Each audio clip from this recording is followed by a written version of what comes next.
Palavra da Verdade, a exposição bíblica com Hernandes Dias Lopes. Eu convido você para abrir sua Bíblia comigo, por favor, na carta do apóstolo Paulo aos Efésios, capítulo 5. Efésios, capítulo 5. E vamos ler um texto clássico da Bíblia sobre a questão da família. Efésios 5, versos 22 até o verso 31.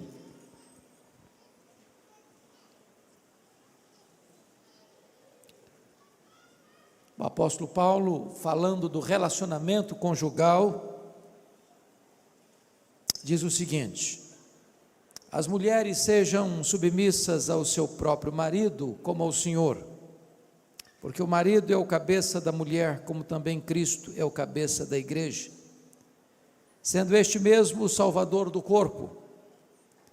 Como, porém, a igreja está sujeita a Cristo, assim também as mulheres sejam em tudo submissas ao seu marido. Maridos, amai vossa mulher, como também Cristo amou a igreja e a si mesmo se entregou por ela, para que a santificasse, tendo-a purificado por meio da lavagem de água pela palavra, para a apresentar a si mesmo igreja gloriosa, sem mácula, nem ruga, nem coisa semelhante, porém santa e sem defeito. Assim também os maridos devem amar a sua mulher como ao próprio corpo. Quem ama a esposa, a si mesmo se ama.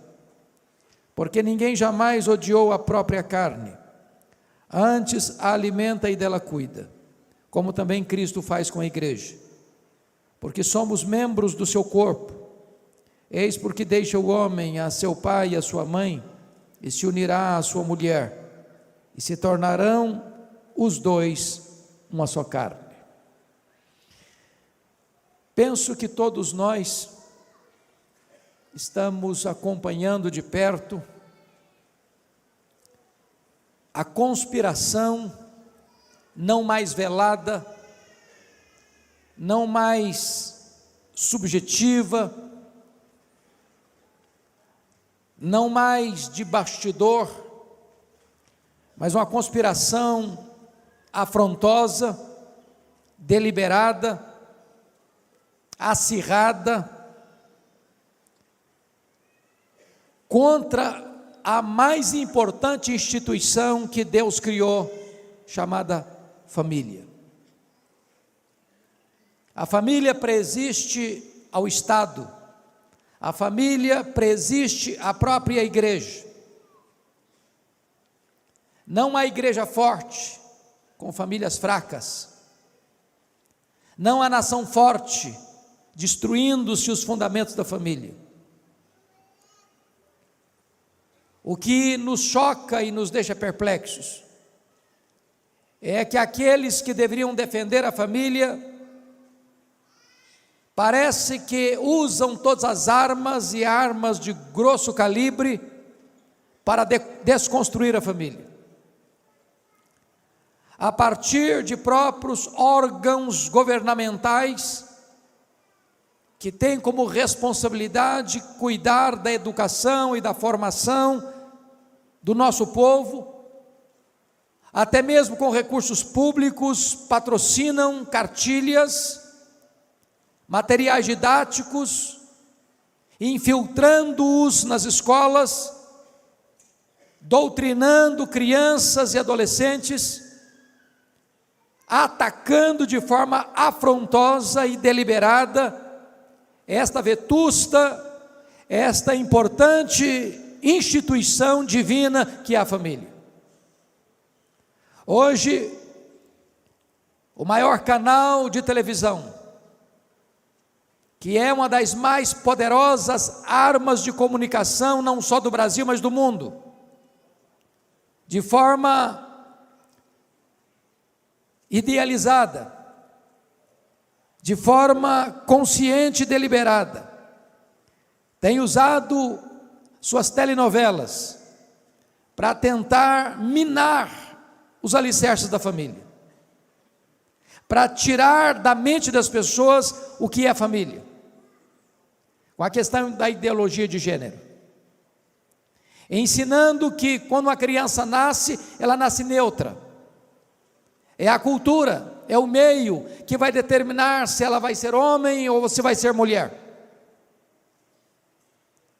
Estamos assistindo uma tentativa gigantesca de se considerar normal a relação entre homem e homem e mulher, como se homem e homem, mulher e mulher pudesse constituir uma família e formar um casamento.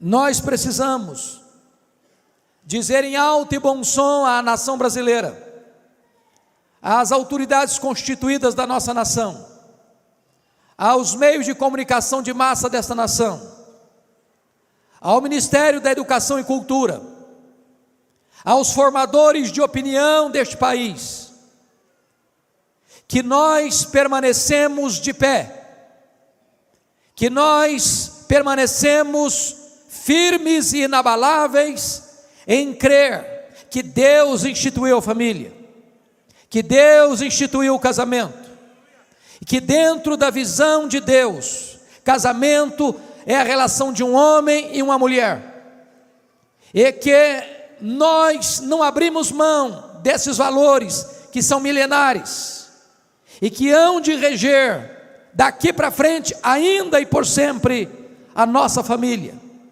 e portanto recorremos às Escrituras, porque para nós não é a cultura que legitima a Bíblia, é a Bíblia que julga a cultura. A Bíblia é a palavra de Deus, a Bíblia não se torna um livro arcaico, a Bíblia não está em desuso, a Bíblia não se tornou obsoleta, ela é para nós a nossa única regra de fé e de prática. Mudam as culturas, mudam os homens, mudam as filosofias, a Bíblia continua sendo para nós a nossa norma de vida e de fé. É por isso que estamos abrindo a Escritura nesta noite. E notem comigo, no versículo de número 31, que Deus vai mostrar o que é casamento, o que é família. Não é um educador, não é um filósofo, não é um livre pensador, não é uma instituição humana, é o próprio Deus quem vai definir o que é casamento e o que é família. É a revelação da sua palavra. E notem comigo que o casamento tem 4 pilares, sem os quais a família entra em colapso. O primeiro pilar da família está aí no verso 31. Eis porque deixará o homem a seu pai e a sua mãe e se unirá à sua mulher. Primeiro, o casamento é heterossexual. É a união de um homem com uma mulher. Não é a união de um homem com outro homem. Não é a união de uma mulher com outra mulher. O casamento, conforme Deus instituiu, é a relação de um macho e de uma fêmea, de um homem e de uma mulher. Ele é heterossexual. Deus não criou um outro Adão para Adão. Quando Deus tirou Eva da costela de Adão, Deus não providenciou para ela uma outra Eva. O que a cultura moderna chama de amor, a Bíblia chama de paixão infame, de um erro, de algo antinatural, que tem conspirado contra os valores morais da nossa sociedade, que ao longo dos milênios foi um fator de decadência das civilizações. O segundo pilar do casamento, está aí no versículo 31, é que além de heterossexual, o casamento é instituído por Deus, é monogâmico. Deixa o homem, seu pai, sua mãe, e se unirá à sua mulher, não às suas mulheres. De tal maneira que tanto a poligenia, um homem ter mais de uma mulher, como a poliandria, uma mulher ter mais de um homem, está fora do parâmetro e do projeto de Deus. É claro que algumas pessoas de má fé, ou com teologia ruim, tentam defender a poligamia, inclusive nos arraiais chamados evangélicos. Quando alguém diz o seguinte: bom, mas nós vemos exemplos de homens de Deus no Velho Testamento que tiveram várias mulheres, e citam Abraão, e citam Jacó, e citam Davi, e citam Salomão, e afirmam que se esses homens foram homens de Deus e tiveram mais de uma mulher, hoje também nós poderíamos ser homens de Deus e termos mais de uma mulher. Mas essa é uma leitura errada da Bíblia. A leitura da Bíblia não é a leitura exemplarista, mas a leitura preceitual. E eu explico. Quando Deus instituiu o casamento, diz lá em Gênesis 2:24, texto repetido aqui em Efésios 5:31, Deus estabeleceu o casamento monogâmico. Por isso deixa o homem, seu pai, sua mãe, se unirá à sua mulher. Mais tarde, quando Moisés estava trazendo a lei moral, que foi dada pelo próprio Deus, como regra e norma de vida para o seu povo, está escrito no 10º mandamento: não cobiçarás a mulher do teu próximo. Já naquela época havia uma cultura poligâmica no mundo, mas a palavra de Deus, na lei moral, referenda o princípio da criação, que o casamento é monogâmico e não poligâmico. Mais tarde, 1500 anos depois, quando os fariseus chegam para Jesus e perguntam: é lícito ao marido repudiar sua mulher por qualquer motivo? Jesus responde essa pergunta com outra pergunta, e pergunta assim: não tendes lido? Vocês não conhecem a Bíblia? Vamos voltar para as Escrituras? Não tendes lido que o Criador, desde o princípio, criou homem e mulher, e por isso disse: deixa o homem seu pai e sua mãe, se une a sua mulher, tornando-se os dois uma só carne, e o que Deus uniu, não o separe o homem? De tal maneira que tanto na criação, quanto na lei moral, quanto na aliança da graça, o casamento monogâmico é reafirmado. Esta é a leitura correta das Escrituras. Isso prevalece para sempre. Portanto, essa ideia de estar casado e ter um amante, estar casado e ter outro cônjuge, está frontalmente contrário ao ensino das Escrituras. Terceiro princípio, terceiro pilar: o casamento é monossomático.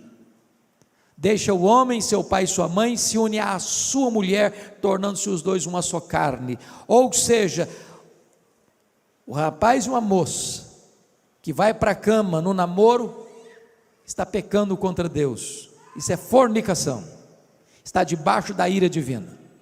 Deus não põe a sua bênção numa relação desta. Segundo, relação sexual fora do casamento é adultério, e a Bíblia diz que só aquele que quer se destruir comete tal loucura. Mas a Bíblia diz que a relação sexual entre marido e mulher é uma ordenança divina. Portanto, o sexo não é pecado.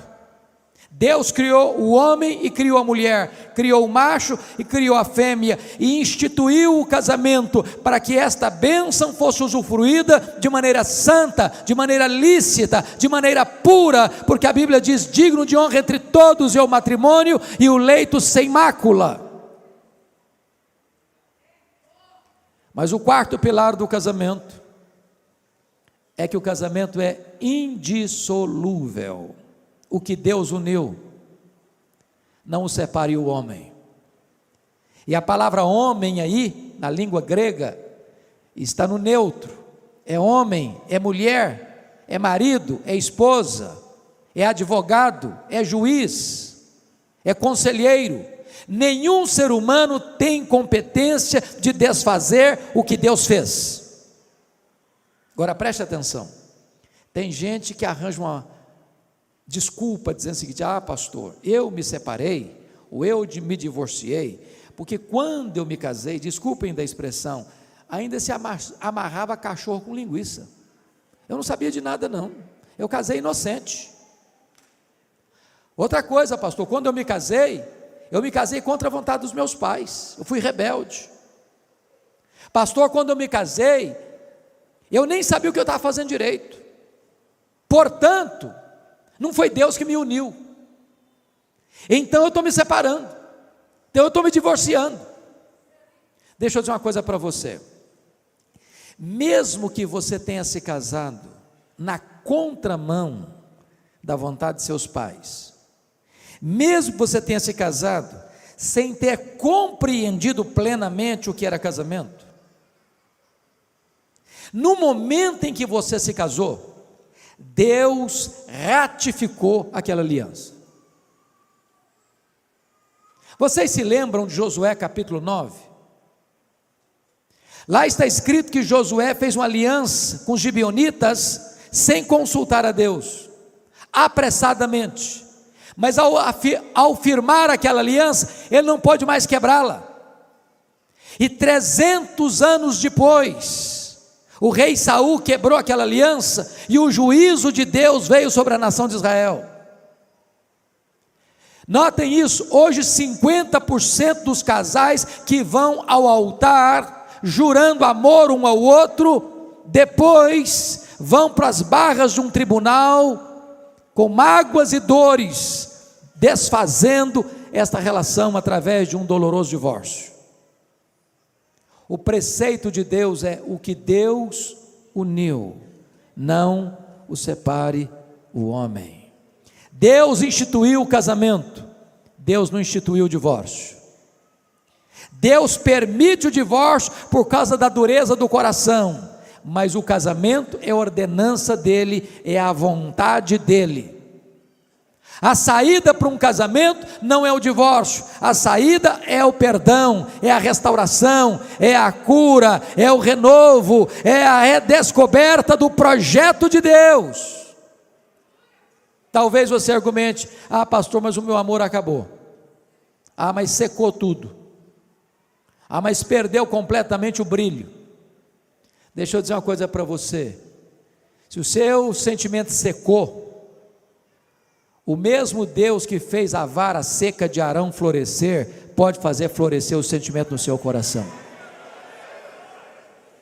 Se você argumenta que o amor morreu, eu posso lhe garantir que o mesmo Jesus que ressuscitou os mortos, pode ressuscitar o que está morto no seu coração. Se você argumenta que não tem mais nada, eu posso garantir a você que o Deus que chama a existência as coisas que não existem, pode trazer de volta o que já não tem mais aí, e restaurar o seu casamento. Deus é o Deus da restauração. Mas agora eu gostaria que você então pudesse acompanhar comigo qual é o papel da esposa, qual é o papel do marido, para que este casamento que é instituído por Deus, seja um casamento feliz. Feliz. Porque Deus não instituiu o casamento para a nossa infelicidade, Deus instituiu o casamento para a nossa felicidade.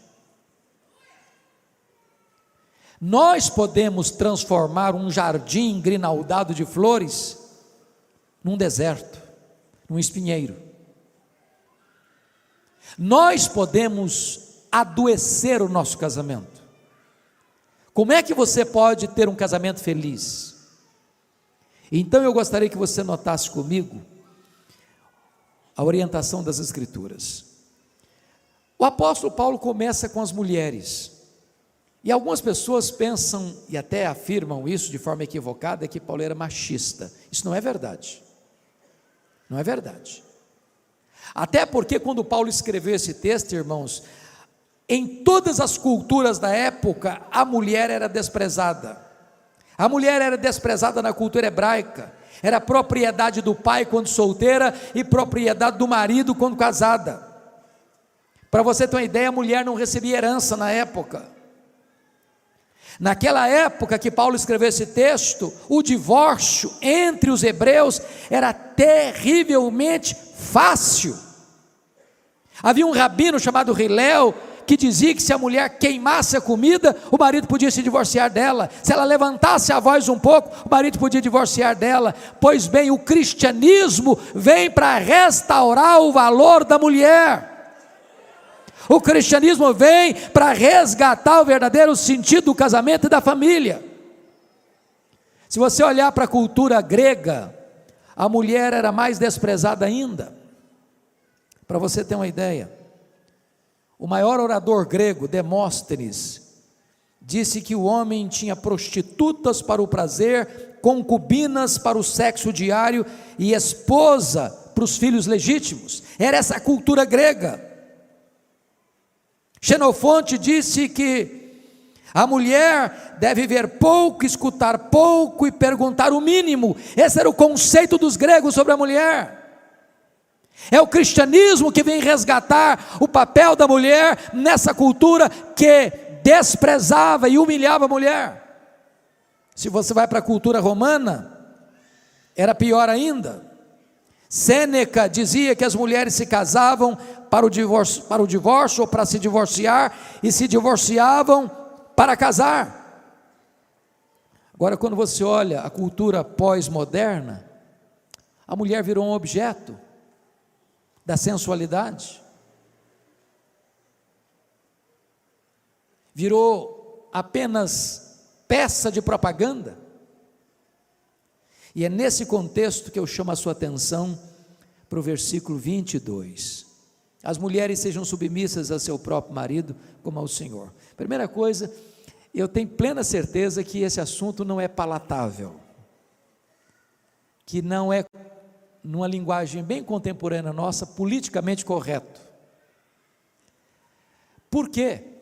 Porque nenhuma palavra do cristianismo está mais desgastada, desfigurada e distorcida no cenário brasileiro e até evangélico do que a palavra submissão. Tem gente que sente urticária quando fala em submissão. Então eu gostaria de dizer para você o que não é submissão. Primeiro, quando a Bíblia diz que a mulher deve ser submissa ao seu marido, a Bíblia não está dizendo que submissão significa inferioridade. A mulher não é inferior ao homem em quesito nenhum.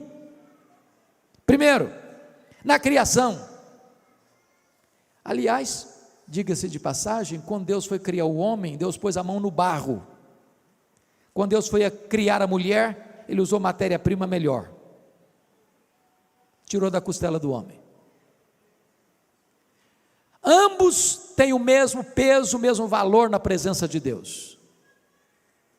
Deus criou o homem e Deus criou a mulher à sua imagem e à sua semelhança, de tal maneira que o homem não é mais semelhança de Deus que a mulher, nem a mulher é menos semelhança de Deus do que o homem. Mas, na redenção, a mulher é salva da mesma maneira que o homem. Para Deus, homem e mulher têm o mesmo valor, são salvos da mesma forma, pela fé em Jesus Cristo. Para Deus não tem homem, não tem mulher, não tem grego, não tem judeu, não tem escravo, não tem livre, não tem rico, não tem pobre, todos têm o mesmo valor. Então submissão não é inferioridade. Por exemplo, quando a Bíblia diz que o marido é o cabeça da mulher, pensem comigo, a Bíblia não está querendo dizer que a mulher é inferior ao homem, porque a Bíblia diz assim: Deus é o cabeça de Cristo, Cristo é o cabeça da igreja, o homem é o cabeça da mulher. Eu pergunto a vocês, Deus Pai é superior ao Deus Filho? Não. São da mesma substância, da mesma essência. Jesus é Deus igual ao Pai. Deus de Deus, luz de luz, coigual, coeterno, consubstancial com o Pai. Logo, a metáfora de cabeça não significa que o homem está acima, que o homem é maior, que o homem é superior. É uma questão de funcionalidade dentro da família. Segundo, submissão não é obediência incondicional, de jeito nenhum. A mulher é submissa ao marido, então ela tem que obedecer incondicionalmente. A Bíblia não ensina isso. A Bíblia não ensina isso. A Bíblia diz que a obediência, a submissão da mulher ao seu marido vai até o ponto dessa submissão não se insurgir contra a autoridade do Senhor Jesus Cristo.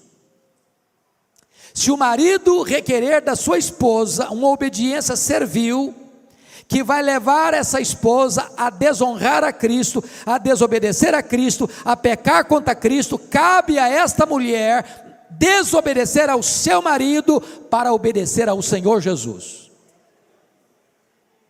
Deixa eu ilustrar isso para vocês de uma forma muito extrema. Eu era pastor, eu era estudante nos Estados Unidos, fazendo meu curso de doutorado, quando eu recebi um telefonema anônimo de uma mulher que dizia ser evangélica, marido se dizia evangélico, e esse homem, diz ela, num telefonema anônimo para mim, dizendo: pastor, eu estou muito desesperada. Falei: por quê? Meu marido é viciado em pornografia. Sabia que 30% dos homens hoje são viciados em pornografia? Que 20% das mulheres hoje são viciadas em pornografia? Isso é uma droga que destrói a mente e a alma. E essa mulher disse assim: pastor, o meu marido quer que eu me deite com um amigo nosso que frequenta a nossa casa para ele assistir a cena. O que é que eu faço? Ele é mais jovem e mais bonito que o meu marido, eu não aguento mais tanta pressão. Eu disse para ela assim: confronte seu marido, se ele não se arrepender, abandone seu marido. É melhor você ser uma mulher divorciada do que ser uma prostituta. Não pense que o seu marido, por ser seu marido, pode exigir de você tal coisa. Isso não é submissão.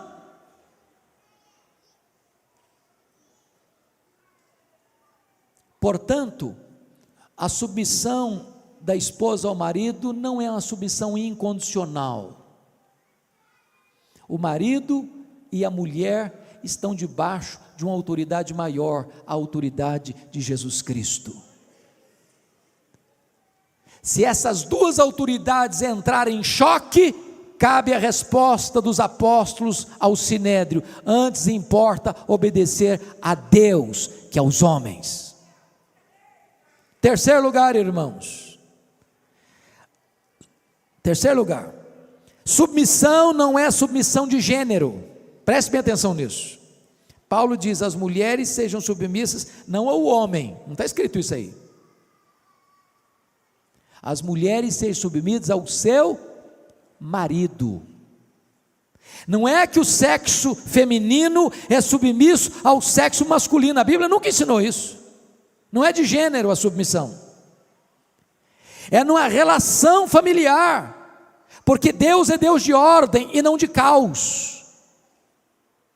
Uma família não pode ter duas cabeças, é preciso ter uma ordem, como dentro da própria Trindade tem uma ordem, o Pai é o cabeça de Cristo, também na família precisa ter uma ordem, e foi Deus quem constituiu o marido como cabeça. Portanto, a submissão não é a qualquer homem, é submissão ao marido, é a submissão dentro da instituição do casamento e da família. Pois bem, o que é então submissão? Primeiro, submissão é ter uma missão debaixo da missão do marido. Se o papel do marido é amar a sua mulher e dar a sua vida por ela, a missão da mulher é possibilitar ao marido a cumprir esse propósito, esse desiderato, essa missão.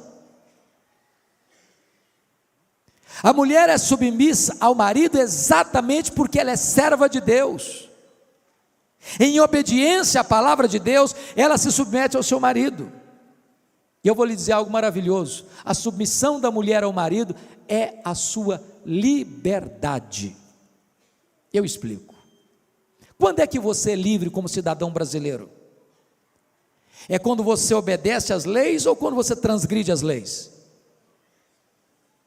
Quando é que você é livre para dirigir o seu carro pelas estradas e pelas ruas da sua cidade? É quando você observa as leis do trânsito ou quando você quebra as leis do trânsito?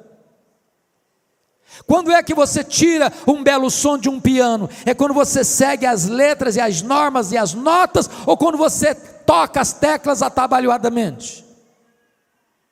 Quando é que a igreja é livre? É quando ela peca e desobedece a Cristo ou quando ela anda dentro da vontade de Cristo, seguindo a sua palavra? Então note isso: Deus não quis subjugar a mulher, Deus não quer escravizar a mulher, Deus estabelece a liberdade, porque submissão não é sinônimo de escravidão, submissão é exatamente sinônimo de liberdade. Você é livre quando você obedece, você é livre quando você anda na luz. O mundo diz que liberdade é liberdade para se drogar, para ter sexo livre, para viver uma vida imoral. Isso não é liberdade, isso é libertinagem. O que é submissão? Submissão é a própria glória da mulher. Eu pergunto a você: qual é a glória da igreja? Qual é a glória da noiva? Quanto mais a igreja se deleita em Cristo, mais gloriosa ela é. Quanto mais a igreja honra Cristo, mais feliz ela é. Quanto mais a igreja obedece a Cristo, mais gloriosa e esplendorosa ela é. Então a submissão da mulher é a sua glória. Agora notem, a mulher não é submissa a um tirano, a um carrasco, a um ditador, a um homem cruel, a um homem insensível. Não, a mulher é submissa ao marido que a ama como Cristo amou a igreja. Esse é o projeto de Deus, essa é a vontade de Deus. Se a sociedade pudesse ouvir isso, se os canais de televisão pudessem ensinar isso, se as telenovelas ensinassem essa verdade, esse princípio, essa nação brasileira seria outra. A igreja, irmãos, é a sociedade de vanguarda nesse mundo. A igreja é o sal da terra, é a luz do mundo. A igreja precisa levantar a sua voz, desfraldar suas bandeiras e dizer que Deus ama a família, que Deus não abre mão da família e que os preceitos de Deus são para a felicidade da família.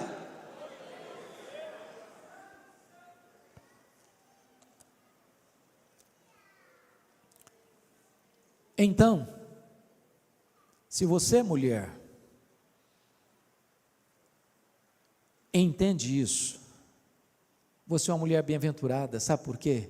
A Bíblia diz que a mulher sábia edifica a sua casa. Há muitas mulheres que não querem se colocar debaixo da autoridade de seu marido, disputam espaço, disputam comando. E eu, no segundo período, vou falar do outro lado da verdade bíblica, porque eu tenho certeza que tem muitas mulheres também, cujos maridos já se abdicaram da sua liderança, maridos omissos, desculpem da expressão, maridos frouxos,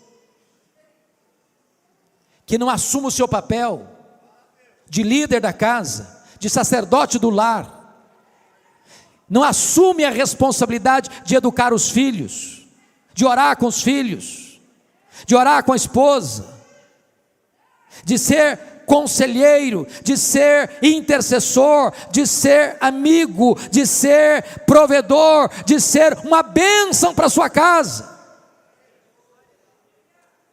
E a nossa esperança, irmãos, é que a cidade de Várzea Paulista possa ser verdadeiramente impactada por esta igreja, pelas igrejas aqui representadas, para que cada família dessa cidade, em cada rua, em cada avenida, em cada praça, em cada escola, em cada faculdade, em cada instituição de ensino, em cada instituição de saúde, em cada instituição militar, possa saber que aqui nessa cidade há uma igreja que ama a família, que se importa com a família e que vela pela família.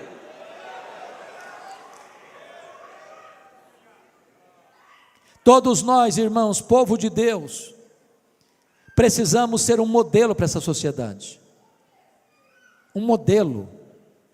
Quando o grande artista e humorista brasileiro Chico Anísio morreu, o que mais me impressionou é que a imprensa deu larga cobertura ao fato de que ele teve 7 casamentos, como se aquilo fosse uma grande vantagem para um homem ter 7 casamentos.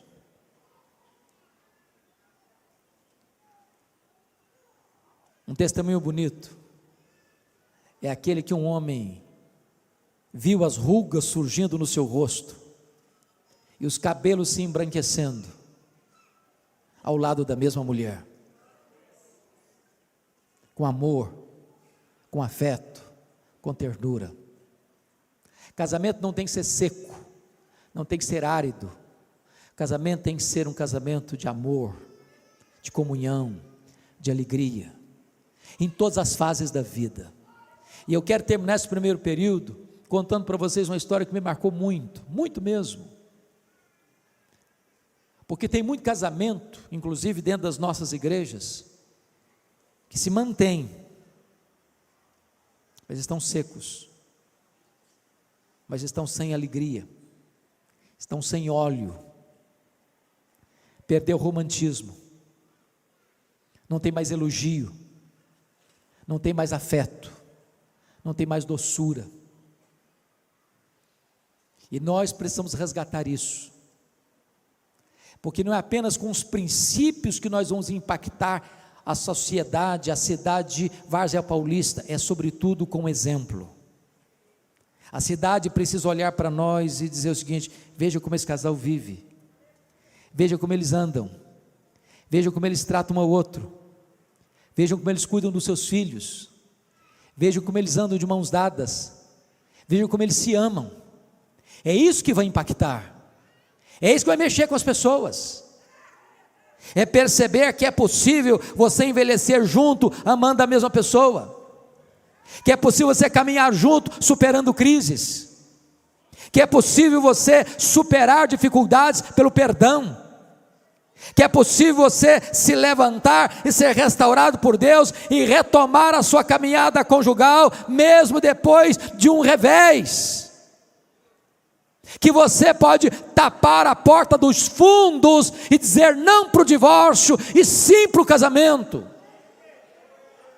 E a história que eu ouvi foi esta: havia um senhor de mais de 80 anos, que todo sábado passava na floricultura do seu bairro, para comprar uma flor, para levar para sua esposa. Mas nos últimos meses, ele já não levava uma flor, ele levava o melhor buquê de rosas que ele podia comprar, sábado após sábado. Até que um dia o dono da floricultura, muito curioso, disse: rapaz, você me impressiona, você é um homem de mais de 80 anos, ainda investe no seu casamento, a sua mulher deve ser a mulher mais feliz desse mundo, me responda, qual é a reação dela quando ela recebe todo sábado esse buquê de rosas? E ele respondeu: ela não reage de forma nenhuma, ela não faz nada, não esboça nenhum sorriso, nem me diz muito obrigado. Como assim? Como assim? Você leva flor para ela todo sábado, e ela não reage, e ela não faz nada, e ela não se alegra, e ela não dá um abraço, ela não dá um beijo, ela não esboça um sorriso, ela não diz nem muito obrigado. E ele respondeu: não.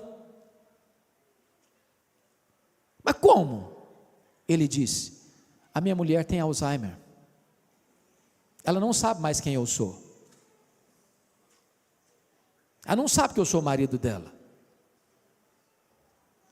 E o homem, mais perplexo, mais chocado ainda, disse: mas se ela não sabe quem é você, por que é que você leva flor para ela todo sábado? E ele respondeu: ela não sabe quem eu sou, mas eu sei muito bem quem ela é. Eu sei muito bem quem ela é. Este é o amor. E é sobre esse assunto que eu quero falar com você na segunda parte da nossa mensagem.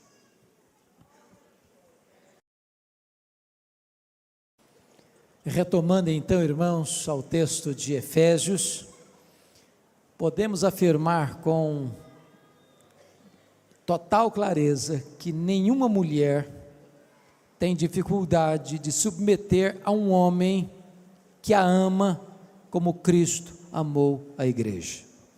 Pois esse é o projeto de Deus. Se Deus requer que a mulher se submeta ao seu marido,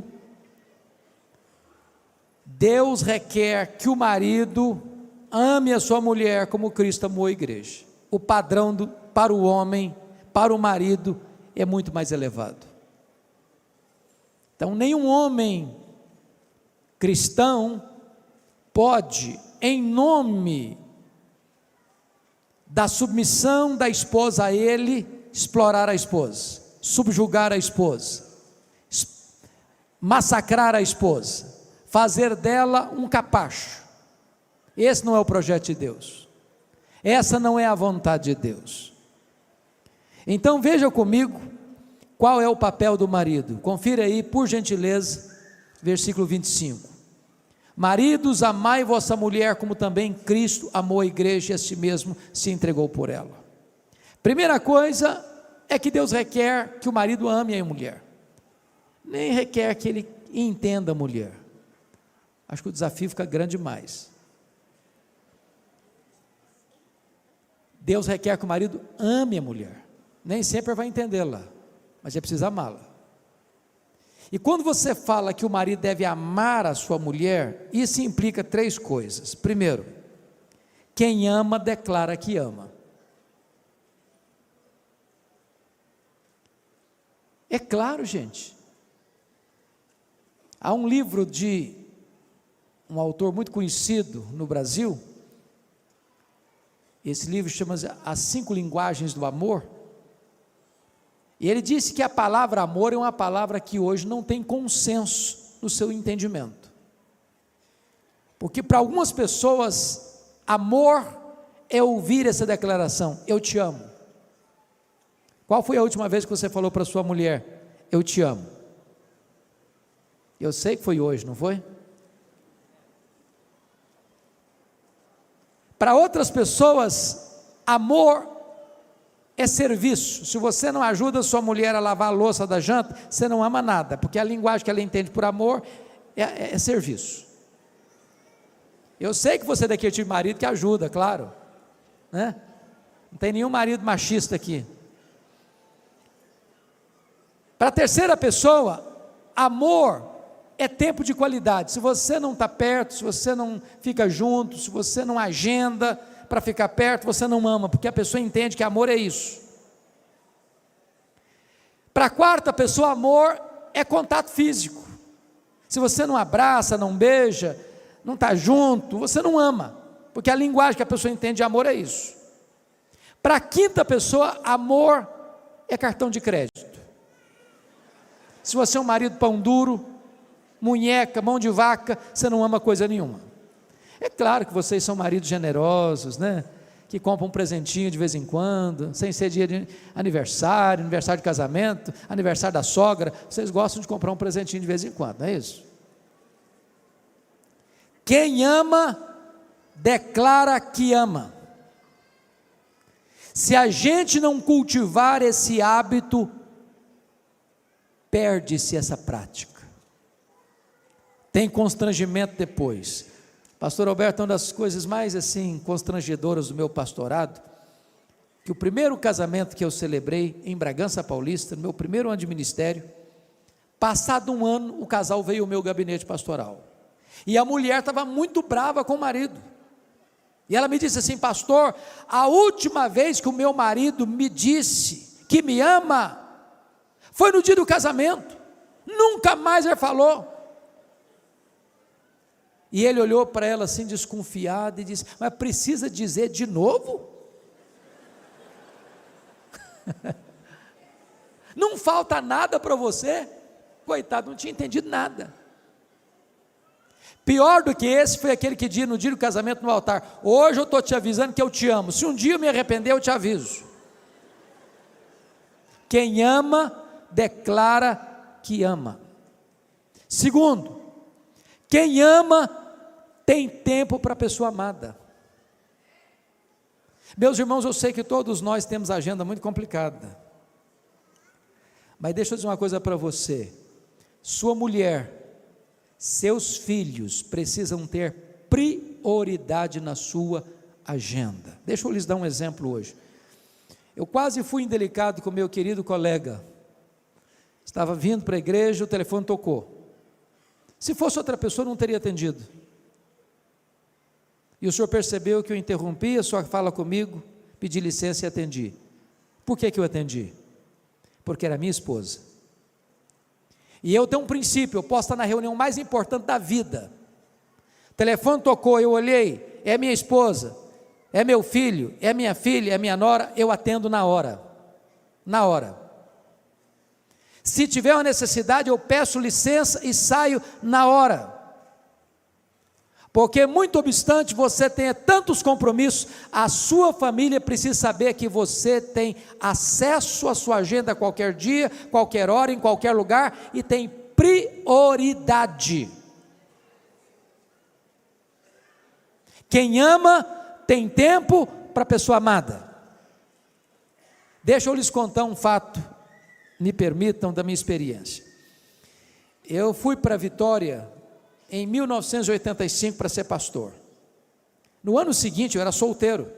No ano seguinte, nós recebemos lá a Assembleia Geral da nossa denominação. Aí o meu colega de turma, que era pastor de uma cidade do interior, chamada Iuna, me perguntou assim, isso era mês de julho: você pode pregar na minha igreja esse ano? Eu peguei minha agendinha, não era rosa igual essa que estava aqui agora, dei uma olhada e disse o seguinte: não posso, esse ano eu não posso. E eu estava sendo sincero com ele, estava chegando para a igreja, tinha muita coisa para fazer. Só que naquela semana, eu conheci uma moça muito bonita da igreja dele. Essa moça é minha esposa há 30 anos. E eu fui na igreja desse pastor naquele ano, porque era a ovelha dele, 9 vezes, naquele ano, 9 vezes, eu mudei minha agenda, eu arranjei tempo, porque quem ama, tem tempo para a pessoa amada. Então arranje tempo para estar junto com a sua mulher, tira férias com a sua mulher, passeie com a sua mulher. Se você não tem dinheiro para ir um restaurante, pare na esquina e coma um cachorro quente com a sua mulher, compre um saco de pipoca, mas arranje tempo para estar perto. Hoje às vezes nós temos tempo para todo mundo, mas não temos tempo para a família. Escutamos todo mundo, mas não escutamos a família. Terceiro, quem ama procura agradar a pessoa amada. Meus irmãos, não tem nada que machuca mais uma mulher do que um marido grosso, couro de jacaré, duro no trato. Conhece gente dura no trato? Quem ama procura agradar a pessoa amada. Eu não sei, eu era pastor em Vitória, e um dia eu estava no meu gabinete e entrou uma mulher chorando, uma mulher de uns 25 e poucos anos, 25 anos mais ou menos. E essa mulher com a palma da mão rasgada. Quando ela acalmou um pouquinho, eu perguntei: minha filha, o que está acontecendo com você? Ela me disse: eu estou numa terrível crise conjugal. E eu perguntei: quantos anos de casada? Ela me disse: 3 meses. Eu falei: 3 meses? Mas lua de mel, desse jeito? Vocês já viram o pastor de vocês fazer casamento, claro. Se não botar um microfone para escutar os compromissos do noivo com a noiva e da noiva com o noivo, só o pastor escuta o que eles prometem. Parece que tem gente que ali na frente promete o seguinte: eu te prometo que a partir de hoje eu arrebento com a sua vida. Eu te prometo que a partir de hoje você não tem mais um dia de paz. Eu te prometo que a partir de hoje você não dorme mais sem Lexotan. Parece que tem gente que está prometendo isso. Quem ama, procura agradar a pessoa amada. Tem gente que diz assim: eu quero me casar para ser feliz. Não, está errado isso. Sabe por quê? Eu vou dizer algo chocante para você aqui. Não é o casamento que faz uma pessoa feliz. Casamento é para que 2 pessoas felizes sejam mais felizes ainda. Mas a única pessoa que faz alguém feliz é Jesus de Nazaré. É Jesus. Agora preste atenção nisso. O seu papel como marido, o seu papel como mulher é descobrir formas e meios de abençoar o seu cônjuge, de agradar o seu cônjuge. De que maneira fazer isso, irmãos? Um elogio.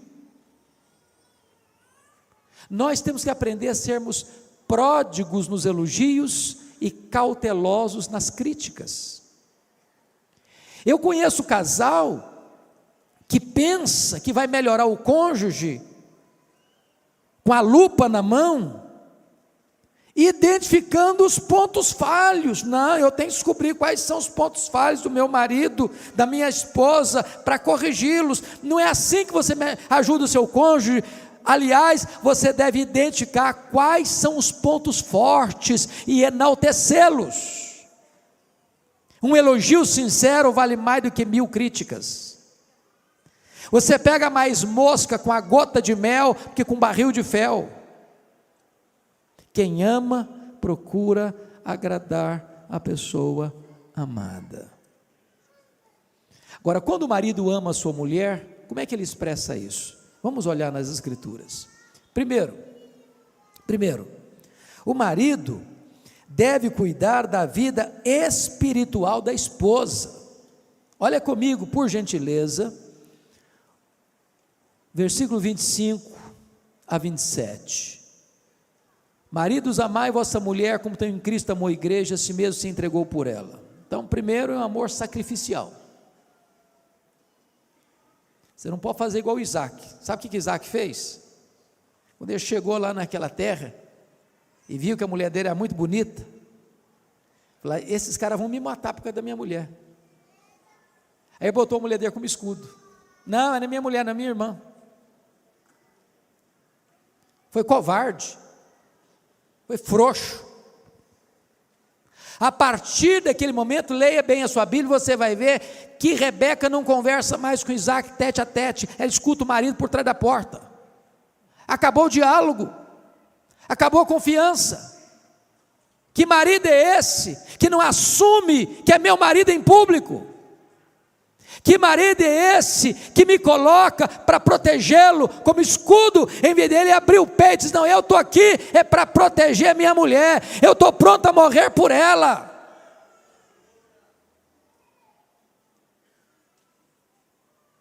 É um amor sacrificial. Olha aí comigo mais, por gentileza, versículo 26, para que a santificasse. Veja que o amor do marido santifica a mulher. De que maneira, irmãos? De que maneira que o amor do marido santifica a mulher? Pensa comigo nessa cena. Marido não elogia a esposa, o marido não é carinhoso com a esposa, o marido não é romântico com a esposa, o marido nunca faz um afago na esposa, o marido trata a esposa de qualquer jeito, casca grossa, duro no trato, não é afetuoso, não é carinhoso, não é cavalheiro, não é amável, não cobre a esposa de cuidado. Aí essa mulher sai de casa, bota o pé na rua e é coberta de elogio. Coberta de elogio. O que é que essa mulher está? Fragilizada, carente afetivamente, tornou-se o quê? Vulnerável. Vulnerável, porque ela em casa não é amada, porque ela não é elogiada, porque ela não recebe afeto, porque ela não recebe carinho, porque o marido não é romântico. Agora imagina outra cena, essa mulher, ela é valorizada pelo marido, ela é querida pelo marido, o marido a valoriza, o marido a elogia, o marido é carinhoso, o marido é romântico, o marido é cavalheiro, o marido é cuidadoso. Quando ela sair à rua e alguém vir querer trazer sedução para cima dela, sai para lá, cara, sei quem eu sou amada, eu sou querida, eu tenho valor, eu sou valorizada, eu não estou nem aí com esse tipo de elogio barato seu. O amor do marido protege a mulher e santifica a mulher. Olha mais, veja comigo, por gentileza, versículo 28 diz: assim também os maridos devem amar a sua mulher como ao seu próprio corpo. Então deixa eu dizer uma coisa para você aqui. Eu não sou daqueles, e nem você com certeza, que acha que só a sua família tem valor, porque tem gente que só vê virtude na sua família e só vê defeito nas outras famílias, não é verdade? Tem outras pessoas que é o contrário, só vê virtude na vida dos outros, só vê defeito na sua. É o chamado mito da grama mais verde, que é do outro é sempre melhor. Qual o nosso papel? É o papel lá do marido de Provérbios 31. O que ele responde? Há muitas mulheres virtuosas, mas tu a todas sobrepuja. Deixa eu dizer uma coisa para você. Se você ficar achando que a mulher do seu vizinho é mais virtuosa do que a sua mulher, você já está num caminho escorregadio. Se você espichar o pescoço e ficar olhando por cima do muro, achando que você merece alguém melhor, você já está encrencado.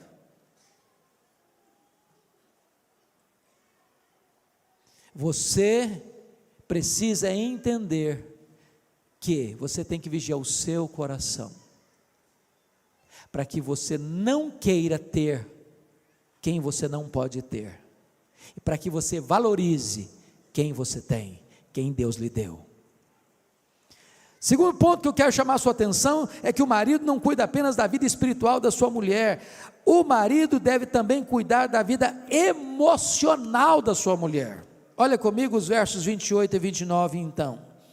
Assim também os maridos devem amar a sua mulher como ao próprio corpo. Quem ama a esposa a si mesmo se ama.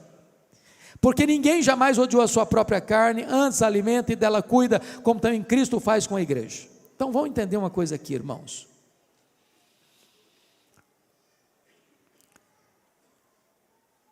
Quando um marido trata mal a esposa, ele está tratando mal a si mesmo. Quando o marido agride a esposa, ele está agredindo a si mesmo. Quando ele fere a esposa com palavras, ele está ferindo a si mesmo. E Paulo usa uma linguagem dizendo que ninguém jamais odiou a sua própria carne. Se você encontrar na rua uma pessoa se auto-agredindo, pode interná-la, pode botar no hospício, pode botar no sanatório, endoidou. Agora Paulo está querendo usar esse argumento para dizer o seguinte: quando você encontrar um marido agredindo a esposa, machucando a esposa, falando mal da esposa, levantando a voz para a esposa, sendo duro no trato com a esposa, ou até mesmo agredindo fisicamente uma esposa, isso é um sinal de loucura relacional.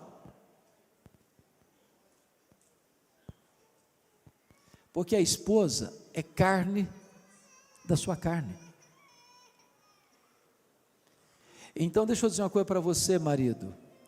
Você é o responsável pela saúde emocional da sua mulher. Você precisa investir na vida da sua mulher.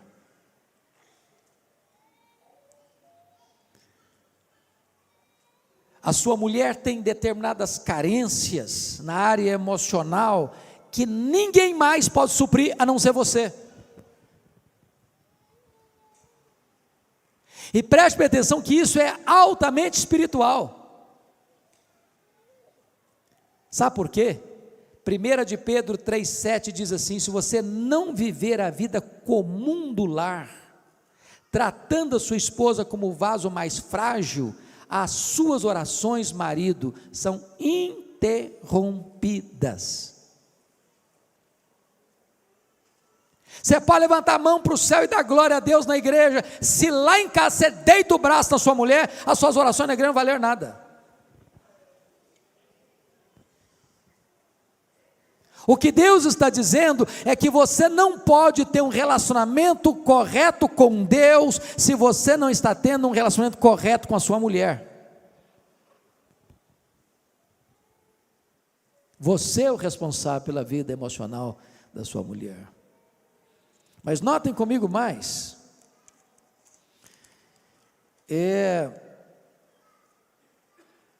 o marido não apenas cuida da vida emocional da sua mulher, elogiando-a, acariciando-a, porque é um termo muito interessante aqui, que eu chamo a sua atenção agora, ele cuida também da vida física da sua mulher.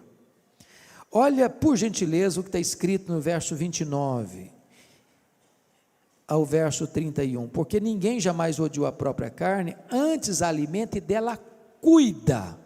A palavra cuida aí, na língua grega, só aparece mais outra vez na Bíblia, no Novo Testamento, só aqui em Efésios 5:29 e em 1 Tessalonicenses 2:7, e lá a palavra foi traduzida por acariciar.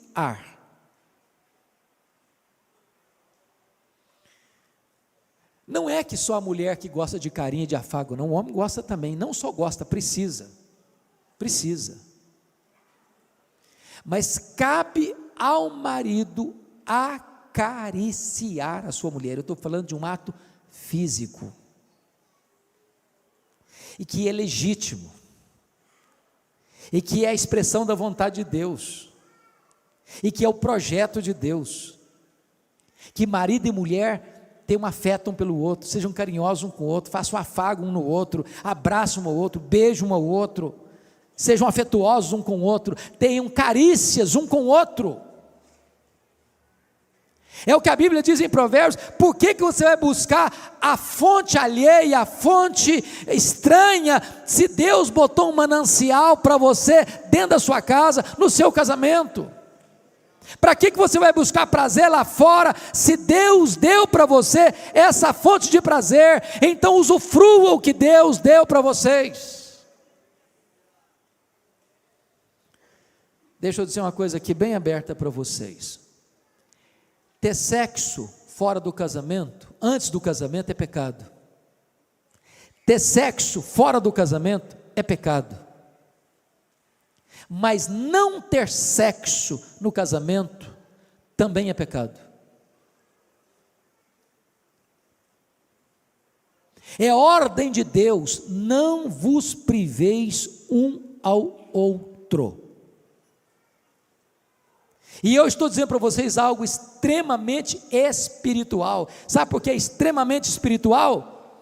Porque se marido e mulher negligenciar essa área física do relacionamento, entra na jogada um personagem terrível chamado de Satanás, que vai tentar marido e mulher por causa da incontinência.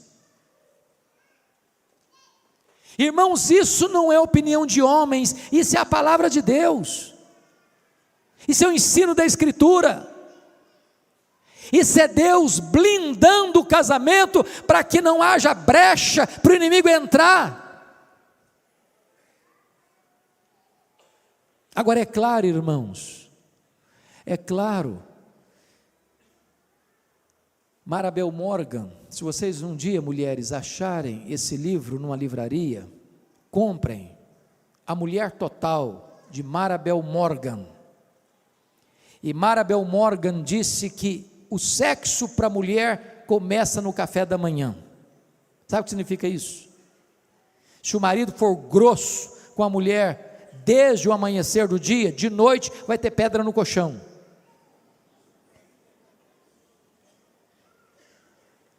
Notem que Deus é tão maravilhoso, que antes de Deus falar da área física entre marido e mulher, Ele fala que o marido tem que amar a mulher, que o marido tem que ser carinhoso com a mulher, que o marido tem que ser afetuoso com a mulher, e desta maneira os dois não vão passar fome no banquete.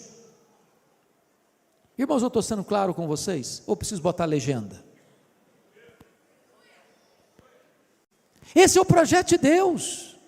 Essa é a vontade de Deus. Preste bem atenção nisso. Ninguém aqui tem um casamento tão bom que não possa ser melhorado.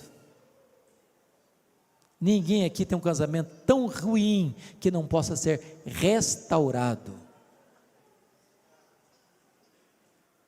Quem sabe Deus, pela sua graça, nos ajude a investir um pouco mais no nosso casamento. Sabe o que me deixa perplexo, pastor Alberto? É que o índice de divórcio no meio evangélico é quase o mesmo, fora da igreja.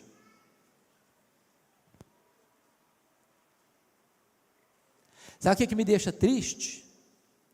É que às vezes o marido crente e a mulher crente têm agido quase da mesma maneira daqueles que não conhecem a Deus.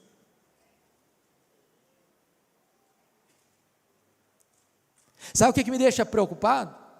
É que às vezes nós departamentalizamos a nossa vida. Na igreja somos uma bênção, em casa vai no tapa, vai no grito, ou naquele silêncio gelado, naquela indiferença terrível e esmagadora.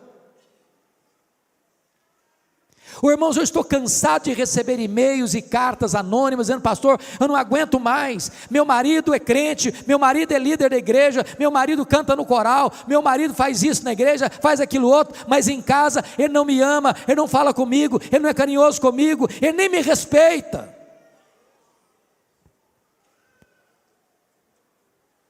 Então, em nome de Jesus, queridos, nós precisamos orar para Deus trazer um reavivamento no nosso casamento e na nossa família.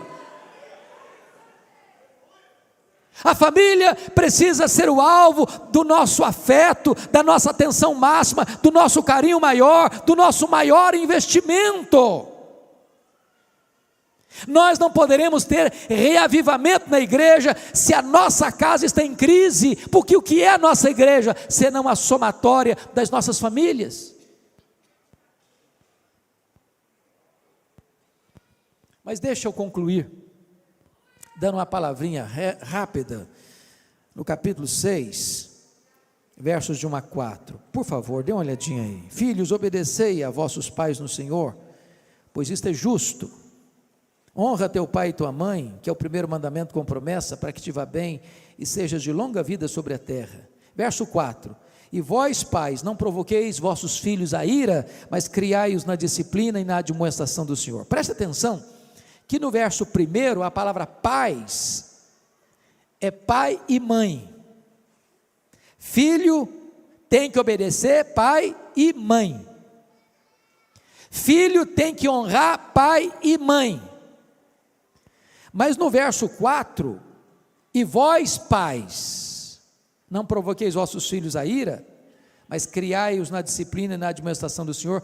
Pais aí não é pai e mãe mais, a palavra grega aí é pais, maridos, pais, homens. Sabem por quê?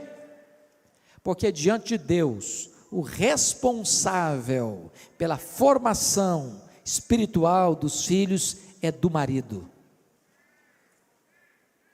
Marido, não terceirize essa gloriosa missão.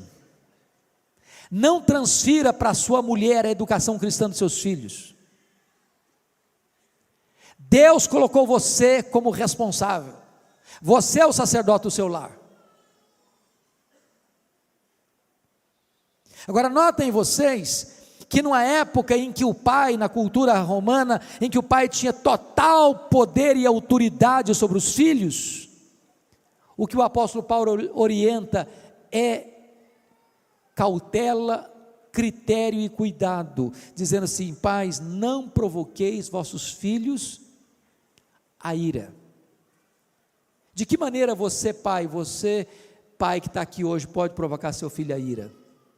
Primeiro, você provoca seu filho a ira quando você fala uma coisa e vive outra. Quando você diz: meu filho, você tem que ser verdadeiro, você tem que ser honesto. Aí o telefone toca. Aí você diz: fala que eu não estou não. E o filho fica em dúvida: mas que negócio é esse? Meu pai disse que tem que ser verdadeiro, tem que ser honesto, e manda eu mentir?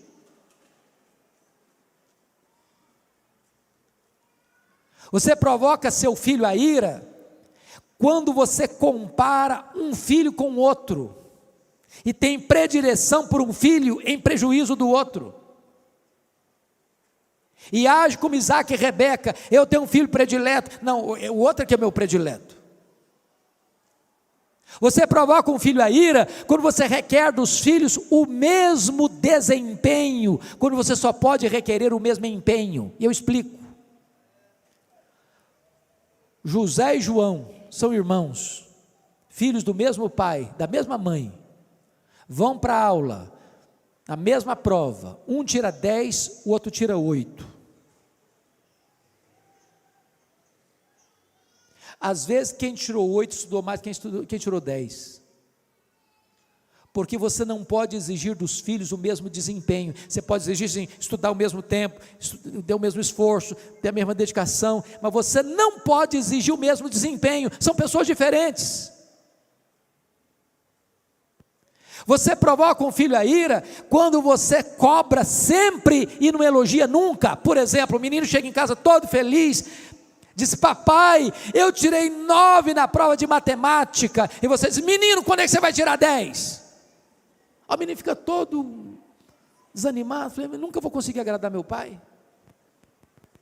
O que você poderia dizer para ele? Parabéns, meu filho, parabéns, você tirou 9, eu acho que você tem potencial para tirar 10. Você valorizou seu filho, você encorajou a prosseguir e avançar um pouco mais. Você provoca seu filho a ira quando você dá mais valor a coisas do que a pessoas.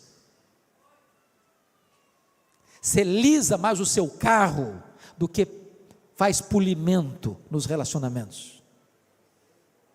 Você tem mais ciúme do seu carro do que da sua família.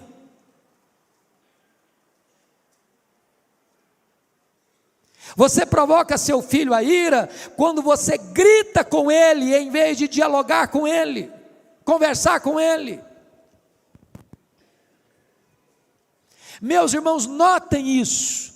Antes de Deus nos ensinar o que fazer, Deus nos mostra o que não fazer. Agora ele diz: mas criai-os na disciplina e na admoestação do Senhor. Preste atenção: criar filho não é apenas gerar filho. Criar filho não é apenas dar teto para morar, cama para dormir, roupa para vestir, comida para se alimentar, escola para estudar. Criar filho, irmãos, tem a ver com toda a sua formação psico, emocional e espiritual.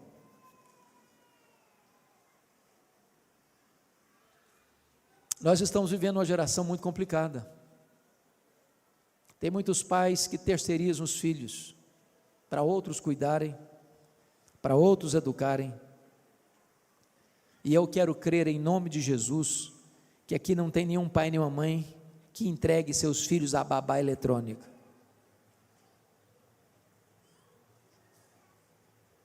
Crie os seus filhos, eduque os seus filhos, e inculque nos seus filhos os valores de Deus. Gaste tempo com seus filhos, senta com eles, conta o que Deus fez na sua vida, quão maravilhoso é Deus, conte para eles, isso é educá-los, mas mais, na disciplina e na admoestação do Senhor. Hoje nós vivemos numa geração que o Estado está interferindo na família. Eu acho tão curioso isso. Um pai e uma mãe não podem dar um tapa num filho mais, mas matar pode, abortar pode. Já perceberam a incoerência? Pai e mãe não podem disciplinar, mas se quiser entrar e tirar lá do sacrário do ventre materno, esquartejar, envenenar e arrancar de lá, aí pode. Agora deixa eu dizer uma coisa para você, todo filho precisa de limites, de disciplina. Tem que ter horário para chegar, tem que ter horário para sair, tem que saber aonde vai, tem que saber com quem vai, tem que saber o que vai fazer, tem que saber a hora que vai voltar. Filho precisa de limites. Eu não sei quantos de vocês na década de 80 assistiram o filme ou leram o livro Eu, Cristiane F., 13 anos, drogada, prostituída. A mãe, criada numa família muito rigorosa nos limites, na disciplina, ela pensou: o dia que eu crescer, o dia que eu for mãe, a minha filha não terá limites, eu vou deixar ela livre. Essa é a pregação da sociedade de hoje, é isso que está nas telenovelas, é isso que a televisão está ensinando todo dia, é isso que a cultura moderna está dizendo: os filhos é quem faz as suas escolhas, você não interfere em nada. A Bíblia diz exatamente o contrário. A Bíblia diz que você põe limites. Filhos precisam de limites. Sabe o que aconteceu? Essa mulher teve uma filha, não pôs limites, deixou ela livre. Com 13 anos, a menina estava drogada, a menina estava prostituída, a menina estava destruída, e ela chorando disse: pensando que estava dando liberdade à minha filha, eu destruí a minha filha. Deixa eu dizer uma coisa para você, pai, você, mãe. Nem sempre nossos filhos vão gostar de receber um não, nem sempre. Eu não sei se os filhos de vocês são como os meus, mas eu cheguei às vezes a falar não para o filho, ele ficou emburrado comigo, fechou a cara, trancou-se no quarto e começou a chorar. Deixa eu dizer uma coisa para você: choro não mata filho. Choro não mata filho, mas não colocar limites mata filho, destrói filho. Deixa eu dizer outra coisa para vocês: pai e mãe têm que ter coragem de interferir no namoro dos filhos. Preste bem atenção nisso. Pai e mãe têm que ter coragem de interferir no namoro dos filhos. O que é que eu quero dizer com isso? A menininha começou a namorar, o rapazinho começou a namorar, não conversa com mais ninguém, não tem mais relacionamento com ninguém na igreja, se isolou do mundo, chega em casa, se tranca no quarto, quando você vai olhar, atender o telefone, está com a cara cheia de lágrima. Ô gente, namoro ruim é ensaio para um casamento trágico. Você já viu um namoro ruim dar casamento bom? Então, se o namoro é ruim, é hora de você interferir, sim. Não dá, meu filho, não dá, minha filha, vamos parar com isso. Você já escutou aquele ditado? É melhor você ficar meia hora vermelho do que a vida inteira amarelo? Depois os seus filhos vão agradecer a você. Tem que ter coragem, disciplina. Tem hora que a única linguagem que os nossos filhos vão entender é a linguagem da disciplina. Não pode, não vai, não fica. Não é agradável dizer isso não, irmãos. Você está pensando que é fácil? Mais fácil, não faz, vai, não tem problema não, chega a qualquer hora, não sei para onde vai, tudo bem. Não, tudo bem não, os filhos precisam de limites. Deixa eu dizer outra coisa para vocês. Ah, mas agora meu filho tem 18 anos, agora faz o que quiser. Está debaixo do seu teto? Está debaixo do seu teto? Quem manda lá é você, varão. Quem manda lá é você. Não tem desse negócio que fez 18 anos agora, manda e faz o que quer, não. Filho precisa honrar pai e mãe. Eu nunca vi um filho que honra pai e mãe sendo mal sucedido na vida porque honrou pai e mãe. Nunca vi. Mas vejo todo dia jovens morrendo cedo, jovens entrando em quadrilhas de crime, de drogas e de tudo enquanto é coisa ruim, porque não honra pai e mãe, porque não escuta pai e mãe, porque não obedece pai e mãe. Em nome de Jesus, é hora de nós assumirmos o nosso posto e disciplinar, por limites. Mas a Bíblia diz mais: criai-os na admoestação.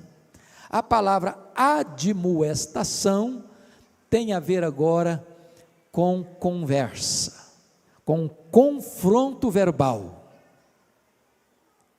Porque às vezes, meus irmãos, sabe o que acontece dentro da família? Quando não está bem, um fica para cá, outro fica para lá.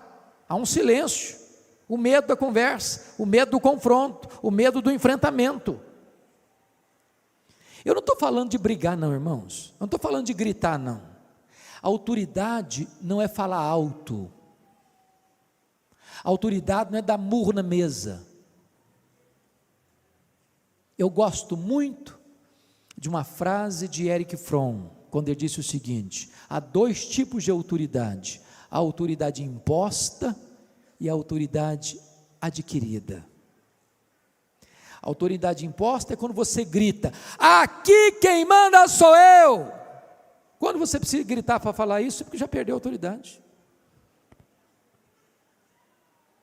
Você não precisa gritar, você pode falar baixinho, mas sabe o que fala mais? É o seu exemplo, é a sua coerência. Converse, confronte. Mas ao conversar com seu filho, confrontar o seu filho, confronte com a Bíblia aberta, confronte com o coração quebrantado, confronte com lágrimas nos olhos, confronte para passar para o seu filho o seguinte: meu filho, eu estou falando isso para você porque eu te amo, porque eu quero melhor para a sua vida, porque eu me interesso por você, porque seria muito mais fácil eu deixar para lá, seria muito mais cômodo. Às vezes é mais fácil a omissão do silêncio e da covardia do que o desconforto do confronto. Mas chame, converse, alerta, não desista, não abra mão, não entregue seus filhos, não jogue a toalha. É isso que a Bíblia me ensina. Mas eu termino. Está escrito assim: na disciplina e na admoestação do Senhor. Do Senhor. Sabe o que significa isso? Você precisa dar aos seus filhos educação cristã. Quando eu olho hoje, irmãos, o cenário brasileiro e até na igreja, o que é que um pai e uma mãe hoje quer dos filhos? Via de regra. Nós temos até uma expressão, fulano de tal está muito bem de vida, está muito bem sucedido na vida. O que está querendo dizer com isso? Estudando uma boa escola? Fez a prova do Enem, tirou nota máxima? Galgou os degraus da melhor faculdade do país? Entrou num curso cobiçado? Saiu da faculdade e achou um grande emprego? Está ganhando muito dinheiro? Tudo isso é bênção, tudo isso é legítimo, tudo isso pode ser desejado.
Mas se você não passou os valores de Deus para os seus filhos, tudo isso é troféu de palha. Troféu de palha. O que adianta ganhar o mundo inteiro e perder a sua alma? Mais importante que qualquer vitória nesta vida, de qualquer sucesso nesta vida para os nossos filhos, é criar os nossos filhos na admoestação do Senhor. Que os nossos filhos sejam servos de Deus, que eles amem a Jesus, que eles sirvam a Deus, que eles estejam integrados na igreja, que eles sintam prazer em participar do culto e adoração a Deus, que eles estejam envolvidos na obra de Deus, que eles estejam engajados no reino de Deus. E eu quero terminar dizendo o seguinte, irmãos, eu olho, e o pastor Alberto tem viajado tanto, quanta tristeza você tem quando vai em Europa hoje, de ver as igrejas vazias, ou de ver um gato pingado de gente, só de cabecinha branca, porque a juventude não está mais na igreja. Por quê, irmãos? Por quê? É porque os pais falharam em passar o bastão do evangelho para os seus filhos. Irmãos, hoje os nossos filhos estão vivendo um mundo muito mais perigoso que nós vivemos na nossa juventude. As janelas do mundo estão mais abertas e mais coloridas. As propostas para seduzir e atrair o coração dos nossos filhos são muito mais veementes hoje que na nossa época, e nós precisamos redobrar o nosso esforço para que as crianças, para que os adolescentes, para que os jovens conheçam a Deus, sejam cheios do Espírito de Deus, sejam envolvidos com a obra de Deus e possam ser uma igreja viva, forte para a glória de Deus. Nós não podemos perder esta geração, queridos. Nós não podemos fracassar, deixando de transmitir e passar o bastão do Evangelho para esta geração, para que a futura igreja, a igreja de amanhã, seja mais viva, mais forte e mais cheia do Espírito Santo do que a igreja que vivemos hoje. A minha palavra é de gratidão a Deus por esta noite. A minha palavra é de gratidão a Deus por esta igreja. A minha palavra é de gratidão a Deus pelos pastores desta igreja, pela visão de investir na família e de impactar a cidade de Várzea Paulista, ajudando as famílias dessa cidade. Que Deus abençoe vocês, que Deus guarde vocês, que Deus guie vocês, que Deus proteja vocês, que Deus conduza vocês em triunfo. Amém. Palavra da Verdade, a exposição bíblica com Hernandes Dias Lopes.